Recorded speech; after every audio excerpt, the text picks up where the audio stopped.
শহরত নিজের দুর্নীতি দমন কর্মচারী পরিচয় দিয়ে নে কর কর্মকর্তার কার্যালয়ের অন্য আরেকজনের টিন সার্টিফিকেট লইবার সময় দুদক টিমের আটক ধরা হয়েছে এক ব্যক্তি। চট্টগ্রাম কর্ক সার্কেল একর অফিস সহকারীর দাবি আটক সরোয়ার আলম নিজের দুদক কর্মচারী পরিচয় দিয়ে নে অন্য আরেকজন ব্যক্তির টিন সার্টিফিকেট তুলতে আসিল। জানা গিয়ে আজি বিকেল 4টা বাজে আটক ব্যক্তি আগ্রাবাদ আয়কর ভবনের 5 তালা কর অঞ্চল একর 16 নম্বর সার্কেলর উচ্চমান সহকারী মোহাম্মদ আমির হোসেনের কাছে যায় নিজেরে দুদক কর্মচারী পরিচয় দিয়ে নে একজন ব্যক্তির টিন সার্টিফিকেট তুলতে হয়। এই ব্যাপারে চট্টগ্রাম দুদক কার্যালয়ের উপপরিচালক C+ টিভিরে হইয়ে আজকে আমরা আসলে একটা গোপন সূত্রে খবর পাই যে ট্যাক্স অফিসে জনৈক একজন ব্যক্তি দুদকের পরিচয়ে চাঁদাবাজি করতে গিয়েছে।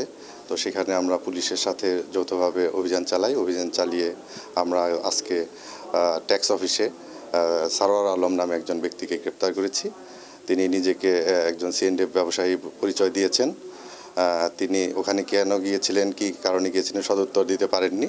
আমরা তখন ট্যাক্স কর্মকর্তাদের জিজ্ঞাসাবাদে তারা জানান যে তিনি সেখানে চাঁদাবাজি করতে গিয়েছিলেন এবং দুদকের পরিচয় দিয়ে তাদের ভয়ভীতি প্রদর্শন করেন। তৎপরিপ্রেক্ষিতে আমরা পুলিশের সহায়তায় যৌথভাবে আমরা তাদেরকে অ্যারেস্ট করি। আটক ব্যক্তির হাজতুন দুদক পরিচয়ের হনপ পরিচয়পত্র কিংবা ভিজিটিং কার্ড উদ্ধার হইয়ে কিনা জানতে চাইলে উপপরিচালক জানায় এগুলো আসলে আরো যাচাই বাছাই করতে হবে, করে আমরা তদন্ত করে বলতে পারবো যে ওনার সঙ্গে আরো কি কি ছিল কি না ছিল, এগুলো আমরা দেখব। মোবাইলে উনি দুদক কর্মকর্তা পরিচয়ে ওনার একটা নাম্বার সেভ করা ছিল, এগুলো আমরা দেখেছি। এ ধরনের কোনো তথ্য আমাদের কাছে নেই, তবে আমরা যাচাই বাছাই করে জিজ্ঞাসাবাদ করলে আমরা জানতে পারবো যে এর আগে উনি কোথাও জড়িত ছিলেন কিনা কিংবা ওনার সহযোগী আরো কারা আছে। ডবলমুড়ি থানা পুলিশ জানাইয়ে এ ঘটনায় কর বিভাগের উচ্চমান সহকারী বাদী হইয়ে নে আটক ব্যক্তির বিরুদ্ধে একখান মামলা করছে। Desk news C+ Chittagong.